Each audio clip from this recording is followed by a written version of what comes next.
Howdy y'all, this is Reglas Raven, and welcome back to our adventures here in Saltsea Chronicles, where last time we had explored around quite a bit more and got a little bit more information about 𝓨𝓵𝓵𝓼𝓮𝓪 and about Maha and how she was kind of a black sheep of the community. Even though she loved it here and she loved this place, she kind of started to butt heads with some of the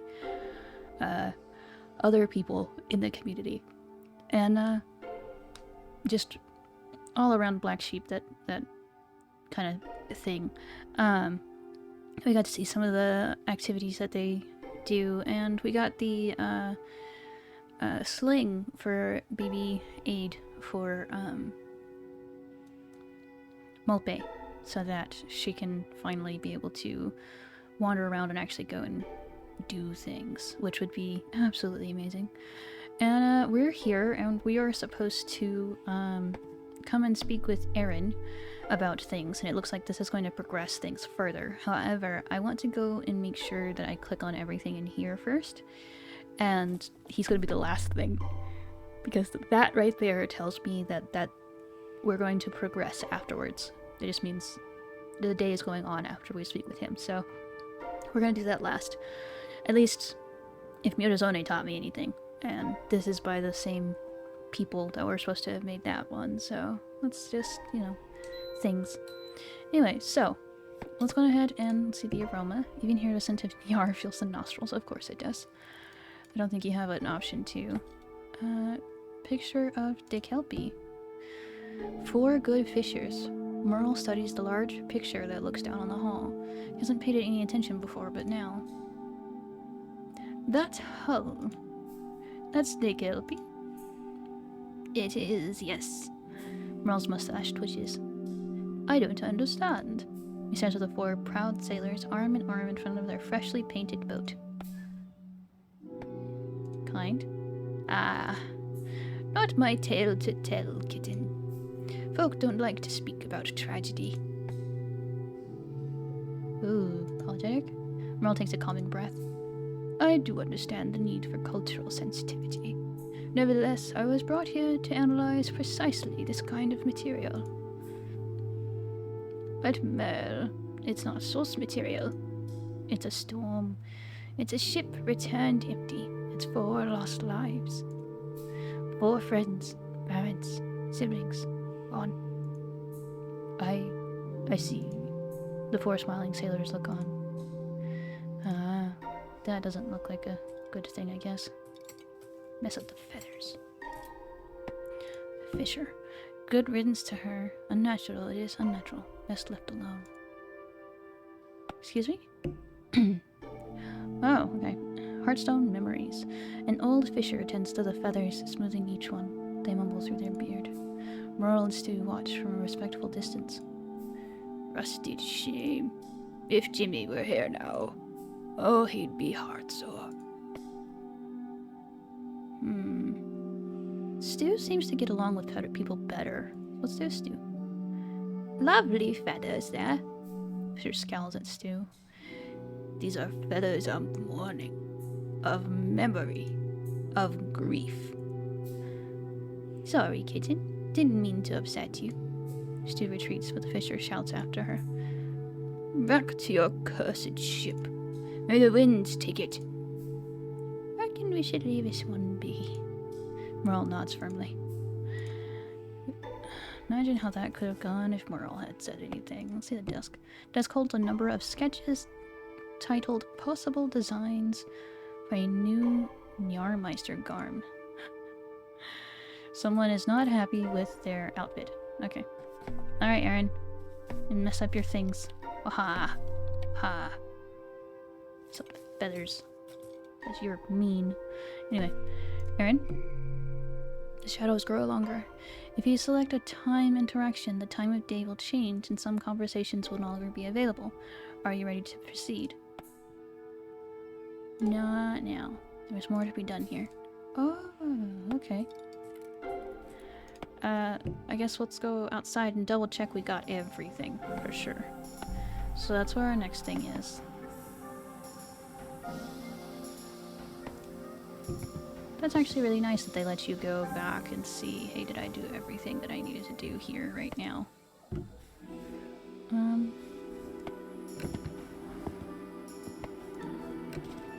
I do everything out here? Highway birdies.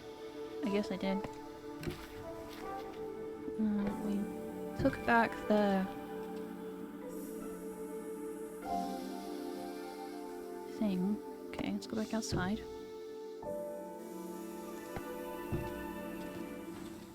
Are there any new clues in here? No. Okay. Darn. I know Celeste said something, I think. That was funny.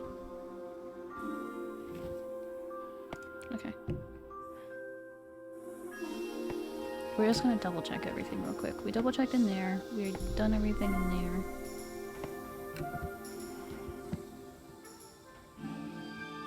Okay, let's see. Buckle's clutch. Nothing better than a good bit of dusting. Lets the mind settle and wander pleasantly around. Ooh, okay.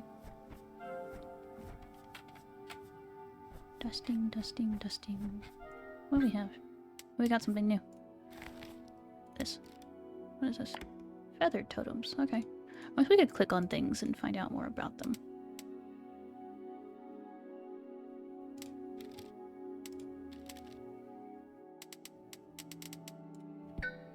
Okay, well. This is the end of the island, so I don't think there's anything else. So it is possible to go ahead and forget and miss things, it looks like. So we'll have to be very thorough before we do some stuff, but that's okay. We learn from 𝓨𝓸𝓾𝓻𝓸𝓷𝓲𝓬. Alright, let's go. Let's move on. Time moves on. Okay. Never there ship. Ooh. Stu spots Erren and stomps over before Merle can stop her. Hey! There you are. Time to sort this out. What's going on with our ship? Erren folds his arms, sits back, his pause is calculating. It was never your ship. Time we called a stop to Maha's nonsense in any case.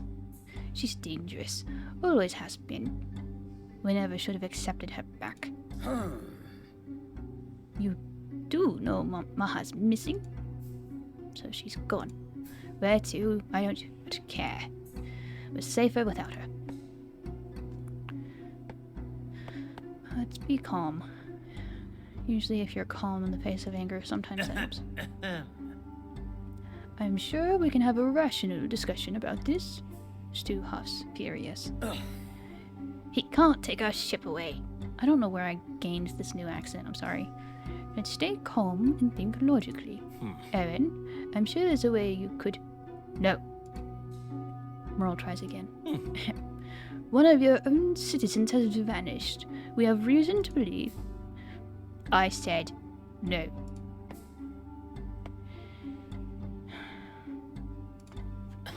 I infer from all this that Maha may have done something to upset you. Nevertheless, our work and hers is important. I insist. You will insist nothing. Ridiculous people. An unruly shipbuilder and her cast stuff. A lazy young malcontent, an absurder story, and an appalling cook. Hey! Appalling cook? I will not tolerate it. And you cannot wrest the key from me either. Merle looks astonished at the suggestion. I have entrusted its protection to another person entirely. Merle gapes at Erren at a loss. Now, leave. Shadows grow longer. Wow. So we can't convince him. Looks like we're going to talk to someone else. Should have left her in exile. Njarfi was always better off without her. And that rusted ship. Okay then, he is not a happy camper.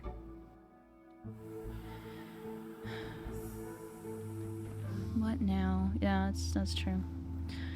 Merle's shoulders slump. This is somewhat dispiriting. It appears our investigation has been prematurely curtailed. Stu shakes her head. Kitten. Come now, kitten. Don't despair. There's plenty we can try. My hunt needs us, remember? Merle feels his strength stirring. I suppose there could be other leads we might discover. And there's a boat we've got to get back. Indeed. But how? Perhaps one of Erren's colleagues could persuade him. Stu gives a wicked grin. I know exactly who to ask. His mother. Where? Merle gives a firm nod. Very well. And do you know where we can find? She's usually at the wing about her now. And most of the time, now I mention it. Then we have set our course. Agreed. The investigation continues. That's gonna be it there. That's gonna be the lady. Yeah, okay. Let's go start at the top this time, huh? See if Neshko's got something new.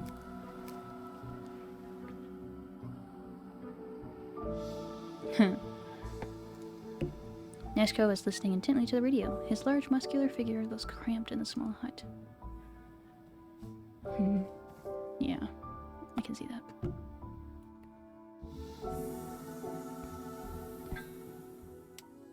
Okay, what do we get? You. Grumpy butt. Okay. Let's see what we got. Let's go look at the wobbly puckle. One particular puckle loses its footing and veers dangerously close to the cliff. The birds aren't known for their flying skills. Oh, is that how I knocked one off one time? That one, yep. 𝓤𝓪𝓵, drink your water, dearies. That's it, mostly water anyhow. Oh, I can't knock another one off. It looks like we can talk to 𝓤𝓪𝓵 next. Fine evening for it. Merle looks back at 𝓤𝓵 Mac's puckles. A bird has followed him closely. Stu chuckles. You've made a friend there, kitten. Merle purses his lips. Your puckles? My hearts, yes. Why are they, like that? 𝓤𝓵 throws back his head and lets out a deep-throated laugh. That's called happiness, puckle. And being sunshot. Term commonly used for those who have imbibed a little too much distilled sun root. Are you saying they're drunk? Same difference. 𝓤𝓵 takes a merry swig from his bottle. Can I have a sip? 𝓤𝓵 nods and passes it over. Perks me right up, sunroot. She watches the bird topple over. Just a touch, mind. His birds are drunk. Oh, that's hilarious. Look at the little sheep, goat things.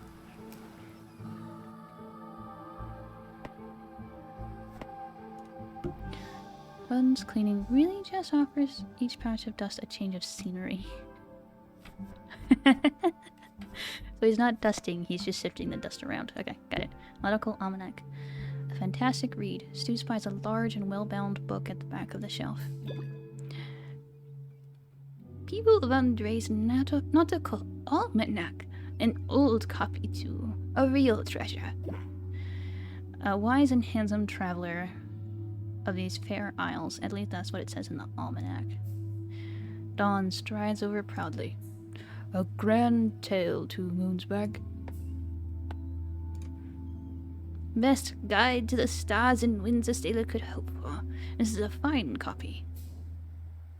Can't say we've had much use for it in Yorfi. There's not many folk that travel that far. Might be a fair sail in store for us, kitten. If you're sailing, our Iris will be with you, eh? Reckon so, Don. Don nods his head, his eyes crinkling with the memory of his mentee. You'd better steer careful in the easterly sea. They say the storms from the Insolo fault have been stronger of late. Of course. Well then, suppose that's it. Ask Iris if they could send me word, every muckle moon or so. Stu nods. She understands what Iris means to Dawn. Aw. We'll do that. Okay, now I've got to see that. Hang on. Iris.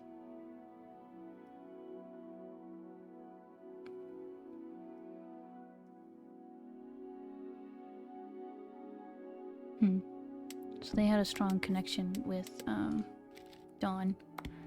𝓬𝓪𝓵𝓽𝓼𝓮𝓪. And the almanac. Okay. Alright, let's go.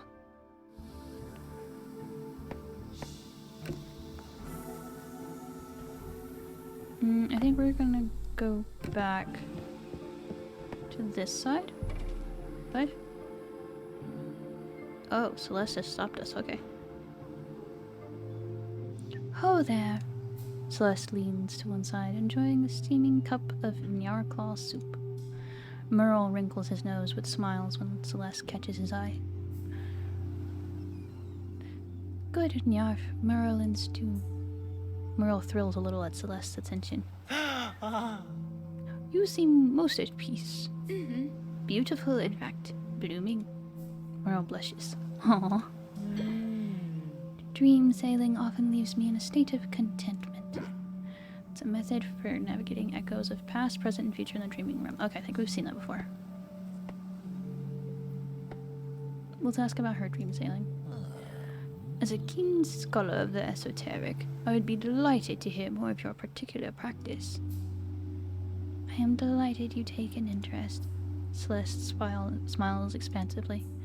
This entire archipelago, the whole of Saltsea, is bound to a spiritual plane. The realm of dreams, where one can read the real from a different perspective. With training, one can cross over. Forgive me, perhaps this is old news. I think we need to ask about Maha. Dream sailing is all very well, but have you seen Maha, kitten? Maha? Oh dear. Celeste stares up at the sky and runs a finger over her top lip. Merle reddens. No, I don't sense her. Celeste looks worried. Sense? Sense? Celeste furrows her brow. Maha is a dream sailor like me. Our connection is very strong. So you reckon she's gone? Celeste nods solemnly.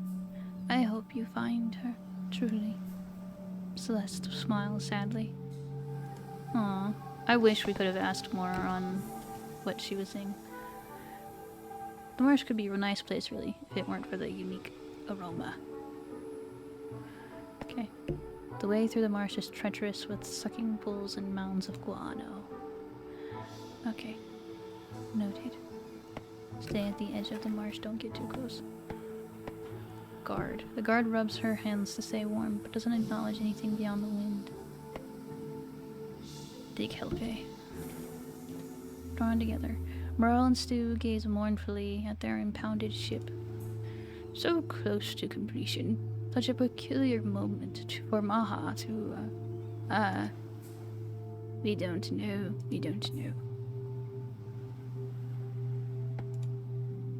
Thinking of settling down, I was, before Maha picked me up. I've met many folk in my time, but none like her. Merle offers a rare smile. I was impressed with her also, and with all of you, of course. Stu gives a loud laugh. You completed the crew, young friend. Young? Stu winks. Let's go with kidnap. It's possible that, she was taken. Merle thinks carefully about his response. We cannot be certain of anything, but by whom and why? She had a fair few secrets. Merle frowns and turns away. A cold, salty wind blows in from the sea. All winds that blow here are salty, and cold, for that matter. Let's see what we got. Dream sailors divine. We have Celeste. Okay.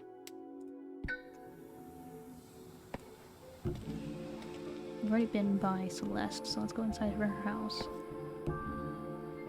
Celeste's retreat is certainly an olfactory holiday from the rest of the island. I can imagine. Stretching. One of Celeste's patrons stretches between two modes of a simple pose, eyes closed, deep in thought. Breathe evenly, filter out all distraction, sink further into yourself until all there is breath. Meditation. Pre-flood picture. The before times. Stu nudges Merle, pointing at 3 striking paintings on the rear wall. Look at them. Celeste's? Pretty, ain't they? Merle nods in satisfaction.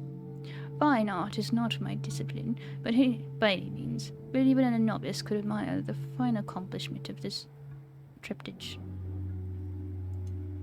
Stu chuckles to herself. What do you fancy they are?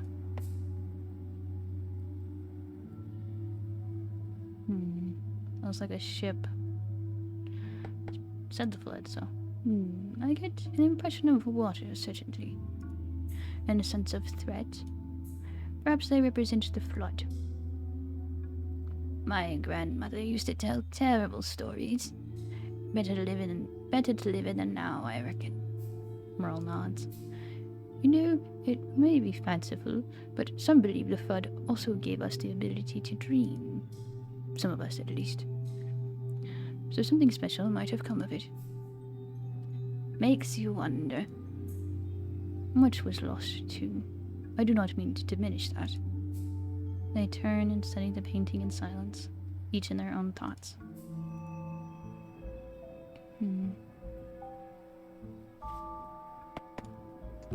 Definitely something, at least. So let's see if we see anything new at Maha's house. Ooh, yes. Maha's house feels colder now. Somehow more empty. Sparkle. A final clue. The radio sputters back to life. Stu turns towards it, listening. A hymn.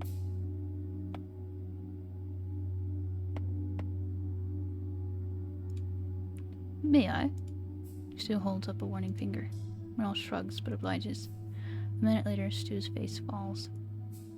Nothing but static. Merle furrows his brow and reaches for the right thing to say. Is there anything else of interest? News, on the waves? Stu shakes her head, frowning. Never been all that good at this radio malarkey. That would have been something for Iris. Wings trim and speed like, hushed running beacon bound, containers overlipping. Blueprints. Dangerous knowledge. Stu returns to Maha's scribbled sketches. This time, she spots something stuck to the back of another sheet and peels the 2 pages apart. What's this? I didn't see these before. He studies them. Oh my. Unheard of, unparalleled, unprecedented, and unsettling. What? Yes, both singular and singularly concerning. Spit it out, man. How could Maha have such a thing? The unsaid part of the sentences and not have told me. Still in the dark here, kitten. They're blueprints. Go on. Merle rotates them right side up. For an engine. Stu gasps. Why would she have this? An engine? Dangerous there. Caused the flood. The historical record is unclear on the cause, but these are certainly incendiary. He slides the blueprints behind a drawer. Not something we want others seeing. Ooh, so she had something from the past that no one should be having.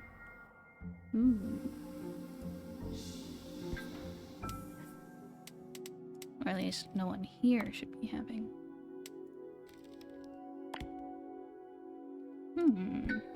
Interesting.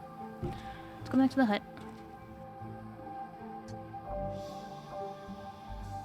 Don't have anything else from Iris. But Aid. Aid burbles gently in their sleep. Everyone tiptoes and whispers, grateful for the quiet. I wish we could have a minute to help with... We have...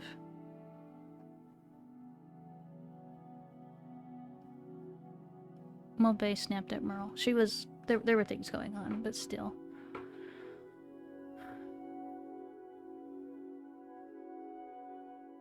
We got the sling for her. At least, but there's so many things. We need to finish some of these. That's why I came back.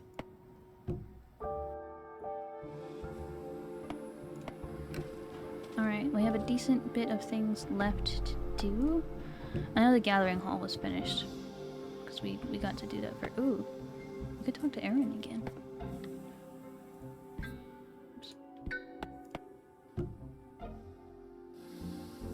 So we should probably go back in there and do that and do some other things. But for now, we are going to end things here. I think it's a good stopping point. We need to continue on. This story is taking a while to get through, which is slightly unfortunate, but also kind of fun. So, I don't know. Anyway, thank y'all so much for joining me. If y'all could, do please leave a like. Leave any tips, tricks, thoughts, or suggestions in the comment section down below. And do please subscribe. I will see y'all in the next one. Thank y'all. Bye-bye.